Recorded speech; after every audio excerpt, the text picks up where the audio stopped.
Bonjour, chers apprenants. Aujourd'hui, nous vous proposons un exercice de l'étude d'une fonction ln. Le plan est mené d'un repère orthonommé OIJ d'unité graphique 2 cm. On désignera par CF la courbe représentative de la fonction numérique définie par f de x égale à 4 ln de x sur x plus 5 sur x plus x moins 4. Ça, c'est le problème en général. Mais pour pouvoir étudier la fonction f de x ici donnée, on va essayer de la définir, de l'étudier en présent par les parties. On a adopté un peu les parties. Question numéro 1. Dans la première partie de l'étude de la fonction f, on nous demande de faire quoi? De calculer les limites aux bornes de dg. On va calculer les limites de la fonction g aux bornes de son ensemble de définition. Pour ce la construction qui est là a d'abord deux volets. Avant de pouvoir terminer la limite de la fonction g, la limite de la fonction g au bornes de son ensemble de définition, la question à savoir, on va donc chercher à savoir quel est l'ensemble de définition de la fonction g. Donc pour ce faire, nous allons chercher d'abord à déterminer l'ensemble de définitions de la fonction g. Pour déterminer l'ensemble de définitions d'une fonction, qu'est-ce qu'on fait? Si une fonction est donnée, on nous dit que si la fonction, on donne l'ensemble de définitions de la fonction, c'est-à-dire de manière générale, ce sont des fonctions complexes ou même des fonctions numériques. Mais si dans le cas, on nous dit que c'est une fonction numérique, ça veut dire ici quoi? D'abord, j'analyse la fonction, je regarde quels sont les réels, puisque la fonction g ici, c'est une fonction définie de R vers R, et voir quels sont les réels dont je ne peux pas calculer les images par la fonction. Ou bien quels sont les réels qui n'ont pas d'image par la fonction. Donc, en réalité, l'ensemble de définition d'une fonction, c'est en d'autres termes, la condition d'existence. Donc, pour quelle valeur de x, pour quelles sont les valeurs de x, pour quelle valeur de x, la fonction qui est là existe. Donc, pour ce faire, quand je regarde ici, je sais que une fonction qui est là en particulier, c'est la fonction qui est là vraiment, qui est l'élément clé même de l'ensemble de définition de la fonction g ici. C'est plutôt la fonction ln de x. Or, on connaît bien la fonction ln de x, ce sont les fonctions définies de 0 jusqu'à plus l'infini. Je regarde ici. Je vois, est-ce que par exemple, je me suppose d'abord, je me donne des valeurs. Si je me donne des valeurs de réel x, je prends par exemple un nombre réel négatif, je remplace x ici par un nombre réel négatif, ça ne me cause pas de problème. Mais dans ln ici, lorsque je remplace x par un réel négatif, ça va me créer du problème. Pourquoi? Parce que la fonction ln de x est une fonction définie de 0, l'intervalle ouvert de 0 plus l'infini. Ça veut dire qu'on ne peut calculer par la fonction ln de x l'image des nombres réels et positifs, c'est-à-dire l'image des nombres réels positifs, non les nombres réels négatifs. Donc dans ce cas, les nombres réels sont déjà disqualifiés. Je vois encore, 0 c'est un nombre réel aussi bien sûr, mais si je remplaçais x par 0, dans g de x là, pour pouvoir terminer l'image de 0, il y aurait 0 ici, 0 4, ça va être 0, il n'y a pas de problème. Il y aurait 0 moins 4 fois ln de 0. ln de 0, ça n'existe pas. Donc comme ça n'existe pas ici, il peut donc de cela pour dire que l'ensemble de définition de la fonction qui est là c'est réduit tout simplement à l'ensemble de définition d'une fonction ln en général. Donc, sans plus tarder, je viens ici. Le premier astérisque, déterminant, mais ici détermination de dg. Mais ici détermination de ddg. Donc, je dirais que par exemple, dg égale à quoi? Nous avons ici quoi? Soit x des réels tel que, et donc la condition d'existence de la fonction ln de x tel que x soit strictement supérieur à 0. Donc, c'est l'intervalle qui est là qu'on va donc définir, qui va donc définir la définition de la fonction g. Donc, dg égale à quoi? Cet intervalle-là, c'est le négatif qui est là, sous forme d'intervalle, ça me donnera l'intervalle ouvert 0 jusqu'à plus l'infini. Donc voici l'ensemble de définition de la fonction g. Maintenant, la question, est-ce que c'était déterminé seulement l'ensemble de définition de la fonction g? C'était plutôt de calculer les limites de la fonction g aux bornes de son ensemble de définition. Voici l'ensemble de définition de la fonction g. Quelles sont donc les bornes? Les bornes, nous avons 0 et plus l'infini. Donc, on va donc calculer maintenant la limite. Est-ce que la fonction g de x est définie à gauche de 0? Lorsque je regarde ici, je vois que l'intervalle est ouvert à 0. J à plus l'infini. Donc, si la fonction g ici n'est pas définie à gauche de 0, mais plutôt à droite de 0, ça veut dire quoi? Donc, c'est pourquoi déterminer la limite de la fonction g de x ici à 0 d'abord. Je mets ici premier tiret en 0. Lorsque x tend vers 0, par valeur supérieure de g de x. Pourquoi par valeur supérieure? Parce que ici, la fonction g, la fonction ln de x n'est pas définie à gauche de 0, mais plutôt à droite de 0. Donc ici, la limite lorsque x tend vers 0, à droite de 0 de g de x égale à quoi? La limite lorsque x tend vers 0, à droite de 0 toujours, je remplace l'expression de la fonction g de x. Je remplace g de x par son expression. Quelle est donc l'expression de g de x? C'est x carré moins 4 ln de x moins 1. Ça me donne quoi? C'est comme s'il y avait la somme, le calcul des limites des sommes de fonctions ici. Il y a la fonction x carré, la fonction moins 4 ln de x et la fonction constante moins 1. Donc il remplace ici. En fait, calculer l'image d'une fonction, la limite d'une fonction en un nombre réel, ça revient à calculer l'image de ce réel-là par la fonction. Donc, s'il remplace ici par 0, en tous les cas, on remplace ici par 0, ça me fait 0. Donc, la limite d'une constante, ça fait toujours la constante elle-même. Donc, la limite de l'île en 0, ça fait moins 1. Et la limite de la limite de la fonction ln de x, lorsque x tend vers 0 par valeur supérieure. Par valeur supérieure, on a la limite lorsque x tend vers 0 par valeur supérieure de la fonction ln de x, ça nous donne moins infini. Donc, cette limite nous donne moins infini, mais nous avons un réel négatif qui multiplie la fonction ln de x. Donc, comme le réel négatif multiplie l'infini négatif, donc cela va engendrer ici l'infini positif. Donc, voici la limite lorsque x tend vers 0 par valeur supérieure de la fonction g de x. Je peux souligner là et je viens ici. Je vais m'en justifier car la justification c'est juste un rappel car la limite lorsque x tend vers 0 par valeur supérieure de la fonction ln de x égale à moins infini. Et la limite lorsque x tend vers 0 par valeur supérieure de x carré moins 1 ici, je dirais que ça fait moins 1. Donc c'est comme s'il y avait infini plus réel. Donc ça me donne ici infini. Donc après avoir terminé la limite en 0, je vais donc évaluer la limite en plus infini, en infini. Donc je dirais ici, limite, lorsque x tend vers plus l'infini, de g de x égale à la limite, lorsque x tend vers plus l'infini, je remplace g de x par son expression.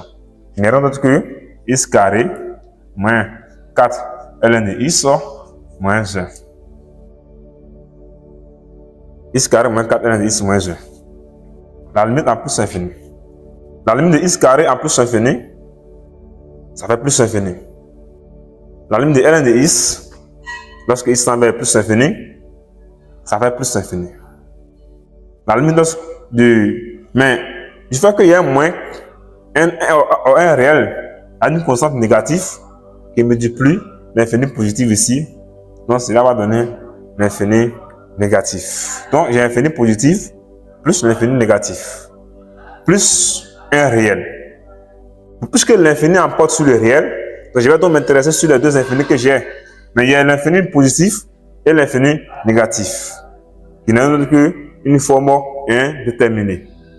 La somme de deux infinis des signes contraires. Moi, si j'avais l'infini positif et l'infini positif, là, la limite allait directement me donner l'infini. Mais ici, il y a un infini positif et un infini négatif. Donc ici, je suis devant une forme indéterminée. Comme je suis exposé ici à une forme indéterminée, donc qu'est-ce qu'il fait? Lorsqu'il y a une forme indéterminée, il faut donc chercher à lever la forme indéterminée. En quoi faisant? En faisant toujours des références à des limites de référence qu'on nous a données. Donc, je sais que la limite de référence de la fonction ln à l'infini.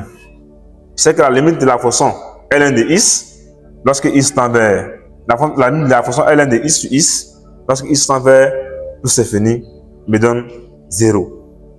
Donc, ça aussi, c'est une possibilité. Donc, qu'est-ce que je vais faire? Je vais essayer de factoriser toute l'expression qui est là par un is. Donc, j'aurai quoi? J'aurai la limite, lorsque is tend vers plus infini, de is, je mets un is en facteur ici. Ici, je vais mettre is, de sorte qu'en développant cette expression ici, j'aurai is fois is qui me donne is carré. Maintenant, moins 4 ln de is.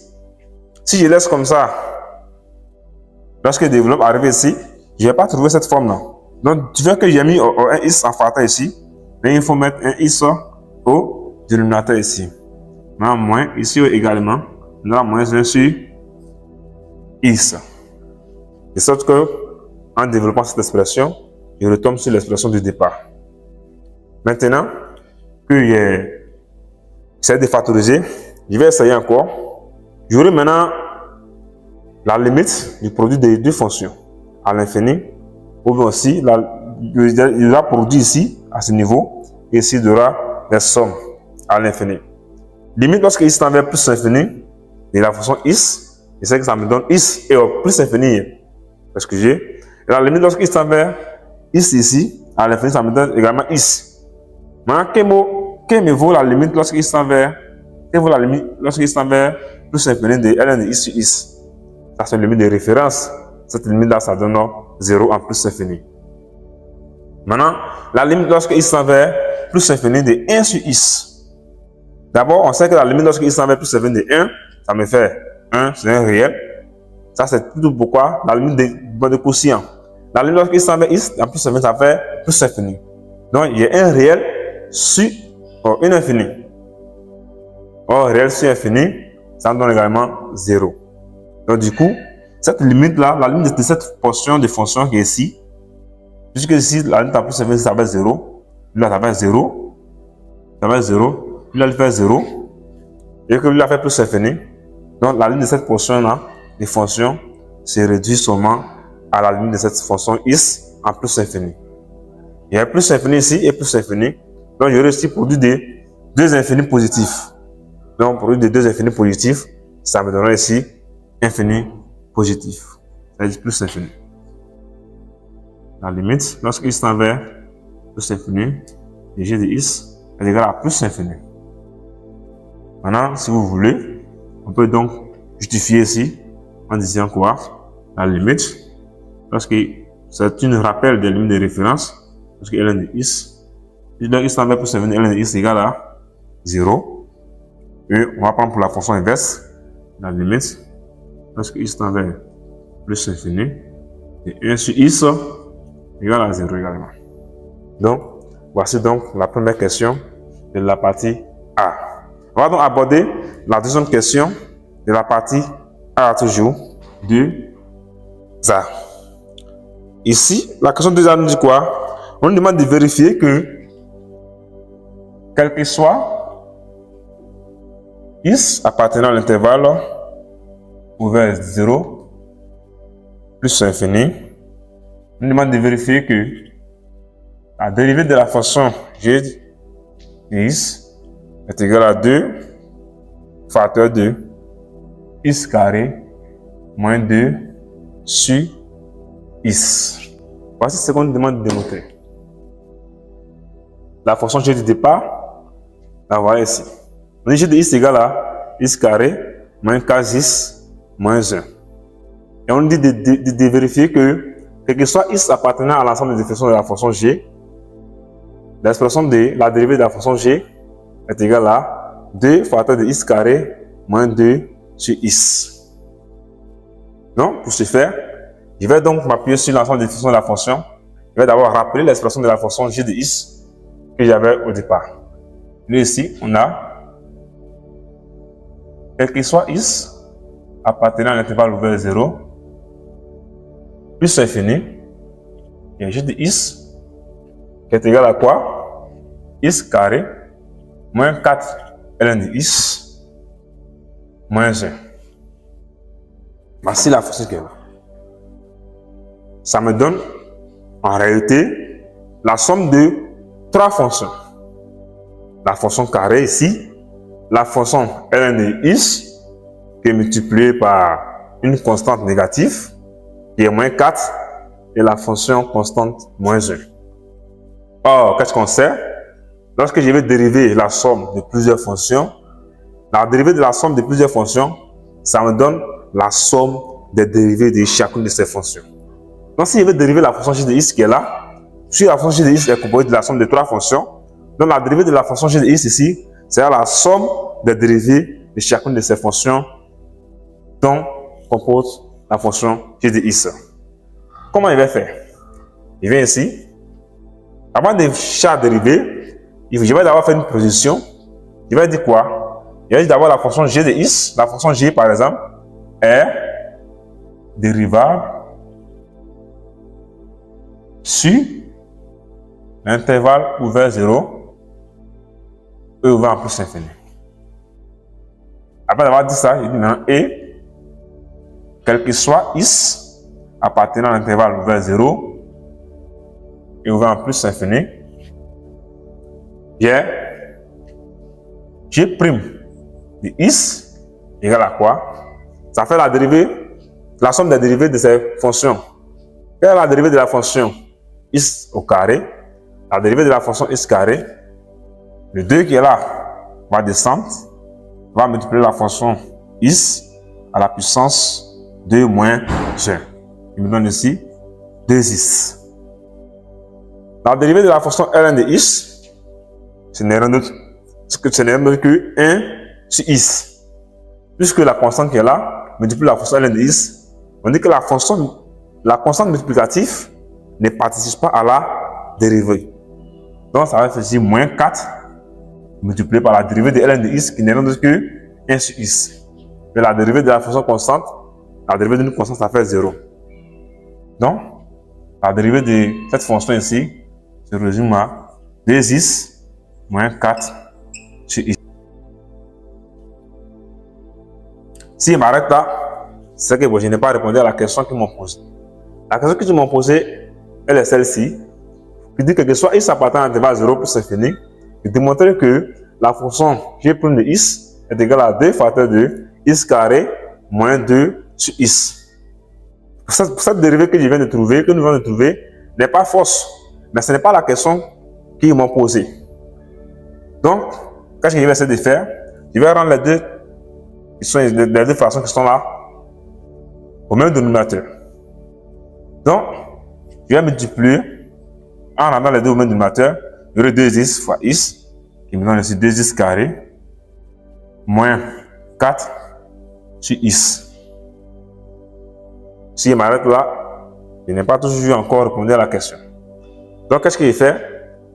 X carré et 4. Donc, j'essaie de voir si je peux factoriser ici le dénominateur qui est là par 1, 2. Donc, si même par exemple, je sais que 2x carré, ça fait 2 fois x carré. Et 4 me donne ici 2 fois 2 sur x ici. Donc, ça me donne ici quoi? En mettant 2 en facteur, j'aurai ici 2 facteur de x carré moins 2 sur x. Donc, j'ai déplumé x égale à là. Je réponds ici, quel que soit x, appartenant à l'intervalle ouvert 0 plus infini. Voici donc la dérivée de la fonction g de x. La démonstration est déjà bien claire. Donc, après avoir dérivé la fonction g de x, nous allons passer à la question suivante. La question de A étant finie, étant terminée, on va passer à la question de B. La question de petit b, on nous demande de faire quoi? De déterminer le centre de variation, non? détermination du sens de variation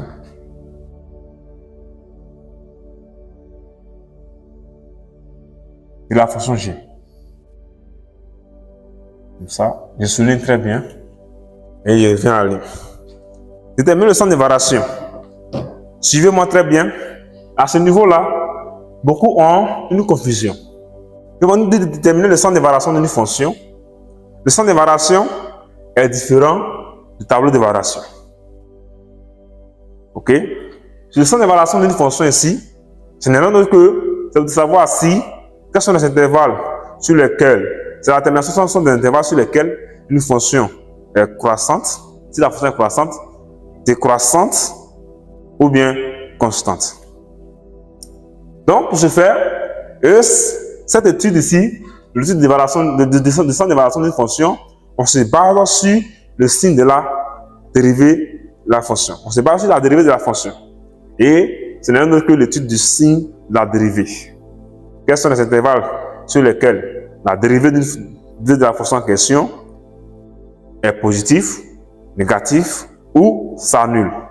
Mais si on trouve que la dérivée de la fonction est positive sur un intervalle grand A par exemple, ça veut dire que la fonction est croissante sur cet intervalle-là. Si on trouve que la dérivée de la fonction est décroissante sur un intervalle B, on dira que la fonction est justement décroissante sur cet intervalle-là. Mais le mot strict vient lorsque ce sont des inégalités larges. Alors que ici, on va donc rappeler l'expression de la dérivée de la fonction f et g pardonné que nous devons déterminer. On partir donc la dérivée de la fonction. Donc, c'est sur l'ensemble de définitions de la fonction que je vais étudier le signe de la dérivée de la fonction. Ici, je regarde très bien.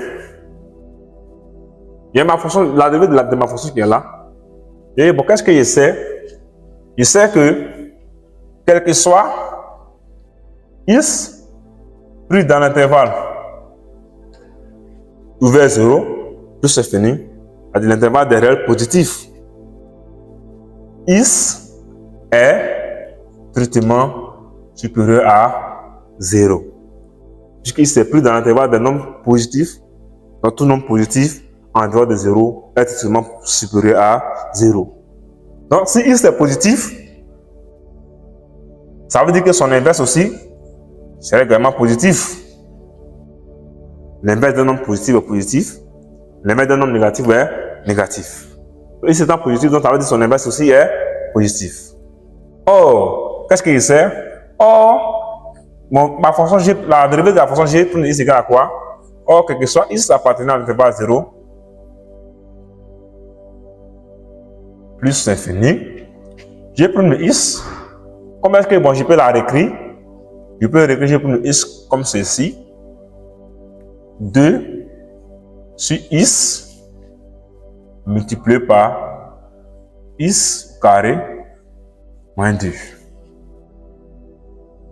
2 lui-même étant positif, 1 sur x étant positif, donc je dirais que soit x appartenant à l'intervalle 0 plus infini, le signe de 2 sur x est positif. Donc si 2 sur x est positif, ça veut dire que le signe de g prime x sera celui de x carré moins 2. 2 sur x étant positif, donc le signe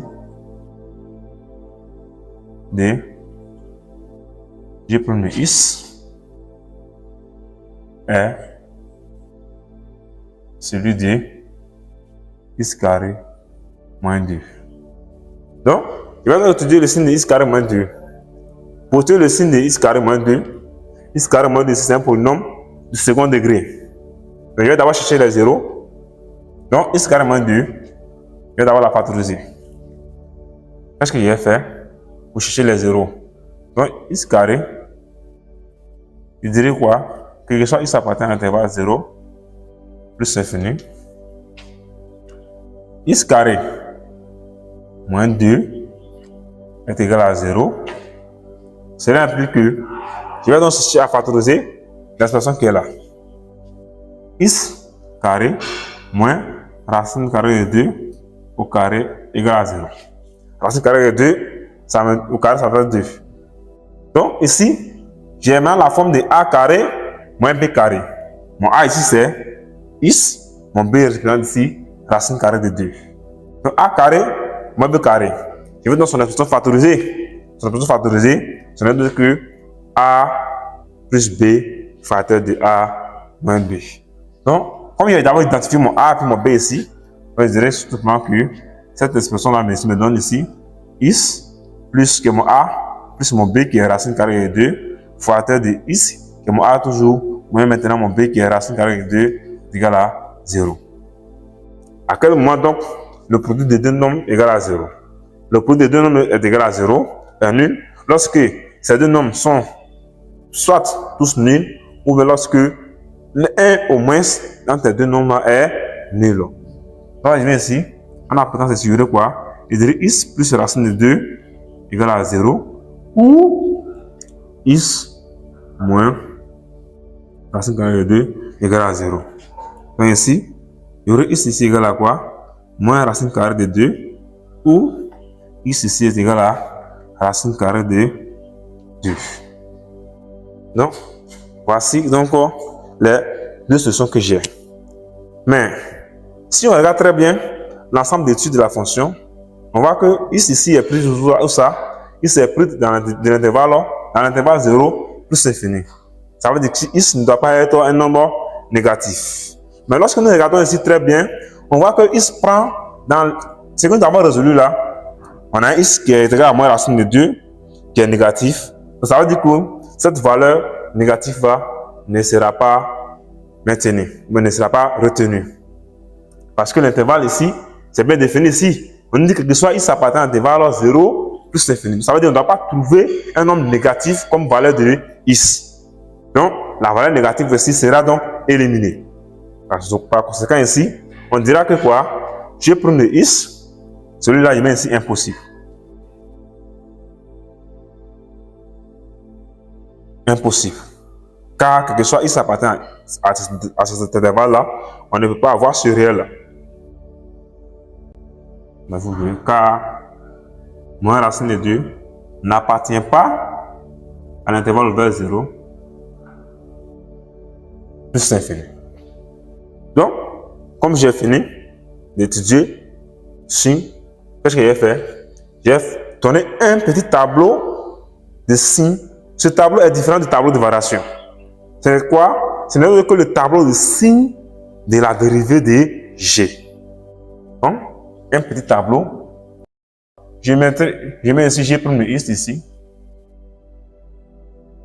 Et je mets ici X. X est plus dans quoi? X est plus de 0 jusqu'à plus infini.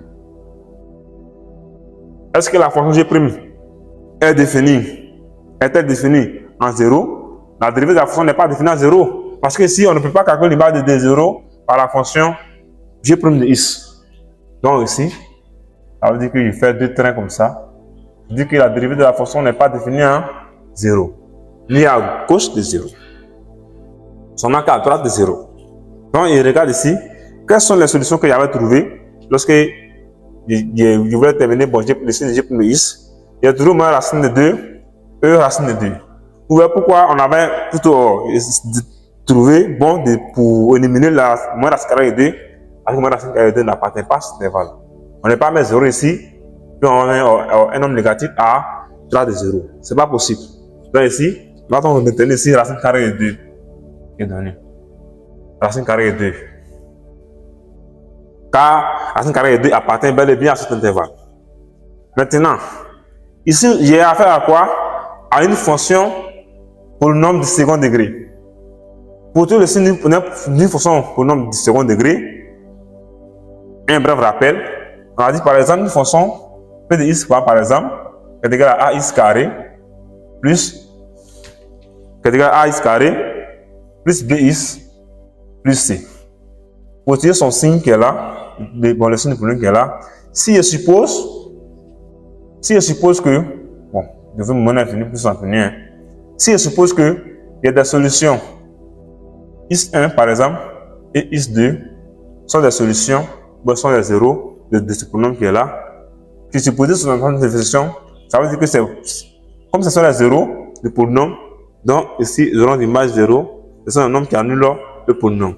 Maintenant, pour donner les signes dans le tableau qui est là, sur quoi on se base, on a dit qu'on se base plutôt sur le signe A.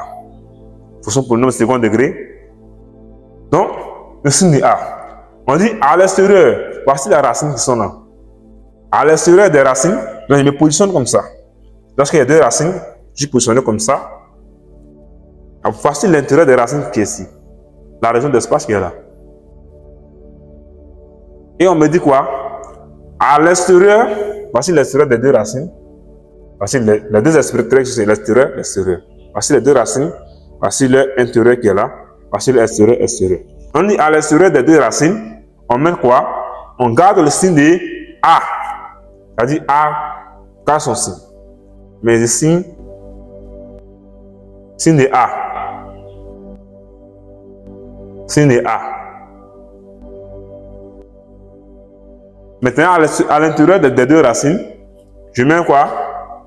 L'opposé du signe de A. Opposé du signe de A. Donc, vous comprenez déjà pourquoi? Bon, vous comprenez déjà. Si le polynôme qui est ici, x carré moins 2, c'est aussi un polynôme de second degré. Pourquoi? Parce que le polynôme qui est le plus haut degré, c'est 2. Après, on parle des polynômes du second degré. Mon A vaut combien ici? Mon A, puisque le A, c'est le coefficient qui multiplie le nombre de degrés 2. Donc, mon A ici, c'est égal à 1. Mon B, puisque bon, je n'ai pas un nombre de degrés 1, donc je dirais que mon B ici est égal à 0. Si mon B est égal à 0, l'expression qui est là va se réduire à quoi? Si mon B est égal à 0, l'expression qui est là va se réduire à AX carré, AX carré, plus C non. Donc dans ce cas, c'est le même cas bien ici. Donc dans ce cas, mon A ici c'est 1. Et comme il n'est pas un nombre de degré 1, ça veut dire que mon B est 0. Et ici, mon C, ce n'est rien d'autre que la constante. Donc C ici est égal à moins 2. Ça, ce que je viens de faire, c'était sur R. Mais ici, c'est sur une partie de R. Ça veut dire de 0 plus l'infini. Donc ici, on avait terminé, on avait trouvé bon, deux racines. Pour le polynôme x carré moins 2. Les deux racines qu'on avait trouvées, on a dit quoi? C'est que nous devons juste voir. On a dit qu'à l'extérieur des racines, il y a le signe D, il y a le produit du signe de A. Et pardonnez, à l'extérieur des racines, on a le signe de A. Et à l'intérieur des racines, on a le produit du signe de A. Donc, qu'est-ce qu'il fait? Puisqu'il y a la racine carrée de 2, qui est la plus grande racine, donc l'autre se trouve forcément à gauche.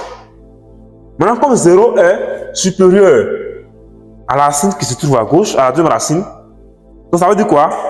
Les deux racines étant des signes contraires et non nuls, ça veut dire que si 0 se trouve entre les deux racines que je viens de trouver. Ça veut dire 0 est entre moins racine de 2 et racine de 2. Maintenant, comme 0 est entre moins racine de 2 et racine de 2, donc je suppose que, puisque dans mon tableau ici, je ne vois pas les deux racines, pour pouvoir écrire, pour pouvoir me baser sur la constante qui dit que il y a le signe de, il y a le produit du signe de A à l'intérieur de la racine et puis il y a le signe de A à l'extérieur de la racine. Donc, puisque ici, je n'ai seulement qu'une seule racine qui est maintenue ici, donc qu'est-ce qu'il fait? Donc, comme c'est la racine la plus grande, donc, comme c'est le nom de la racine la plus grande, donc ça veut dire que à gauche de cette racine-là, je suppose que ça y est, je prends directement le signe de A à l'intérieur des racines. Mais à droite de cette racine-là, je vois que bon, cette racine-là, à part cette racine-là, bon, c'est un 0 de j'ai pris le X. À droite de cette racine-là, il y a le signe de A. Donc mon A vaut combien? C'est la question à poser. Puisque mon A vaut 1, et que je sais que 1 est positif, ça veut dire que ici, je vais mettre le signe positif ici. Maintenant, à gauche, puisque 0 même est compris entre moins racine de 2 et racine de 2, ça veut dire 0 même est à l'intérieur des deux racines. Donc, le signe de la fonction g, le dérivé de la fonction g' x entre 0 et racine de 2, ça veut dire que un signe négatif. Moins. Donc, qu'est-ce qu'on dira? On dira tout simplement que ce qu'il faut retenir, on dira que quel que soit x appartenant à l'intervalle ouvert à 0, parce que g' x n'est pas défini en 0, l'intervalle ouvert à 0, et puis racine de 2. On pouvait donc fermer en 0. Celui qui ferme en... on pouvait donc fermer en racine de 2.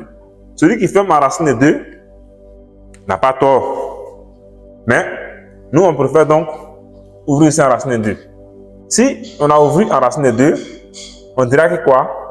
On dira que quel que soit x appartenant à l'intervalle 0, ouvert 0 racine de 2, on dira que g' de x est, comme c'est un signe négatif qui est entre les deux racines là, est tristement inférieur à 0. Donc celui qui avait fermé en racine de 2, allait plutôt dire que g' de x est inférieur ou égal. Donc vous voyez que peu importe celui qui dit, mais celui qui ouvre en racine de 2 doit forcément trouver une négalité stricte. Maintenant, celui qui trouve une négalité stricte, comme nous l'avons là, dira tout simplement que la fonction g ne dira pas que la fonction g est décroissante, mais il va plutôt, puisque c'est une négalité stricte à trouver, il va plutôt dire que la fonction g est strictement croissante et décroissante, pardonnez. Donc, g est strictement